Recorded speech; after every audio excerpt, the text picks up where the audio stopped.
For nearly 2 decades, governments, intelligence agencies, and thousands of police officers were hunting one man. Raids were conducted, cities were locked down, entire neighborhoods were searched, and yet somehow, Pablo Escobar kept disappearing. Police would surround houses, break down doors, only to discover Escobar had escaped just minutes earlier. So how did one man avoid capture for so long? Was it money, power, or something far more dangerous? In this video, we're going to break down the real reasons Pablo Escobar stayed free for almost 20 years, including the psychology and strategies that made him one of the most difficult criminals in history to catch.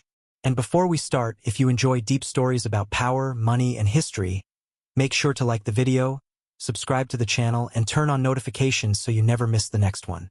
Now let's begin. Number 1. Fear as a weapon. Escobar understood something most criminals never figure out. Fear spreads faster than law. Instead of fighting the system directly, he controlled the people inside it. His rule was simple: Plata o Plomo. Silver or lead. Take the bribe, or take a bullet. Judges, police officers, politicians, even journalists were given this choice.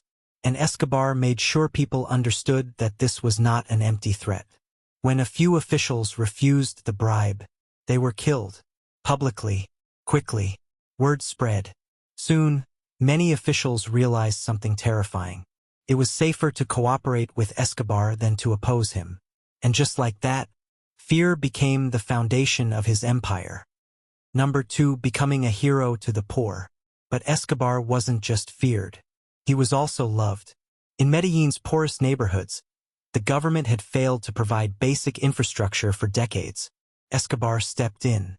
He funded houses, schools, soccer fields, entire housing projects. One neighborhood even became known as Barrio Pablo Escobar. To many people living there, Escobar wasn't a criminal. He was a savior, and that loyalty became one of his most powerful defenses. Because when police entered those areas, the community became Escobar's early warning system. Children playing in the streets would alert cartel lookouts. Messages would travel quickly, and Escobar would disappear long before authorities arrived. Number 3. The safe house system. Another reason Escobar avoided capture was his obsession with unpredictability. He almost never slept in the same location twice. The cartel maintained dozens of safe houses across Medellin. Some were luxurious estates. Others were tiny apartments hidden in crowded neighborhoods. Each one was stocked with everything he needed to escape quickly. There are multiple reports of police raiding homes only to find something chilling: a warm plate of food, a television still playing. Escobar had left less than 30 minutes earlier. Number 4. Buying information. But Escobar's greatest weapon wasn't hiding. It was information. At the height of his power, the Medellin cartel was generating billions of dollars. And Escobar used that money strategically. He bribed thousands of people: police officers, airport workers, customs officials, government employees, anyone who could provide information. The result was devastating for law enforcement. Operations planned in secret were often leaked before they even started. Escobar sometimes knew about raids hours before the police arrived.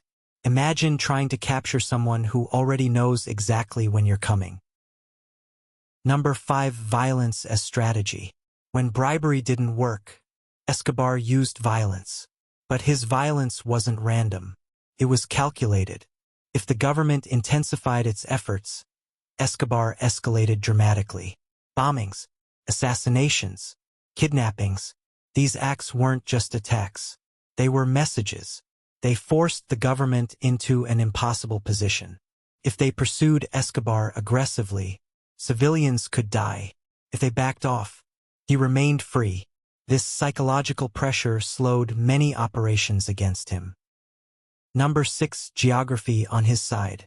Escobar also benefited from Colombia's geography. Medellin is surrounded by mountains. Nearby regions include dense jungle and difficult terrain. In hillside neighborhoods, narrow streets made it hard for police vehicles to move quickly.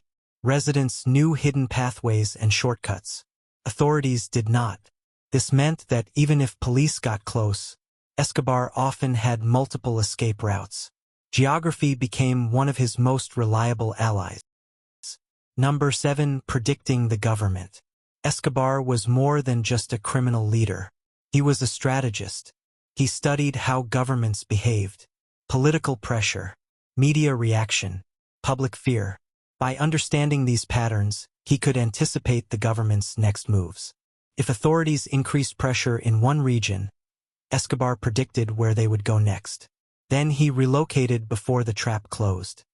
Number 8. The most unbelievable prison ever.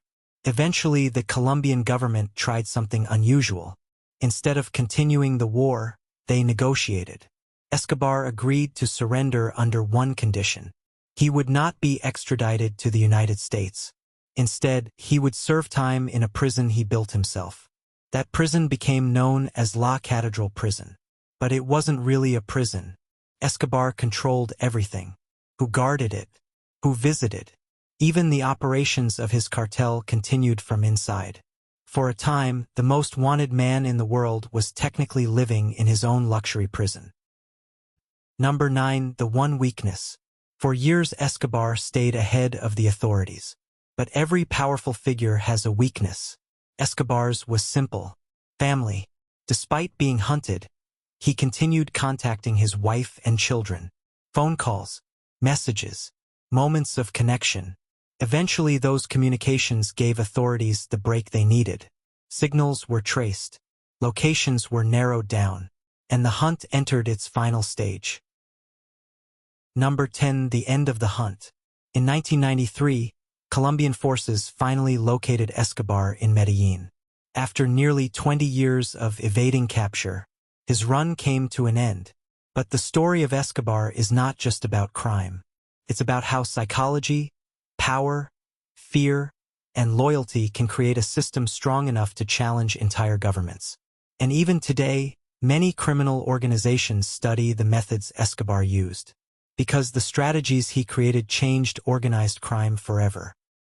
If you found this story interesting, make sure to like the video, share it with someone who enjoys history and crime documentaries, and subscribe to the channel for more deep dives like this.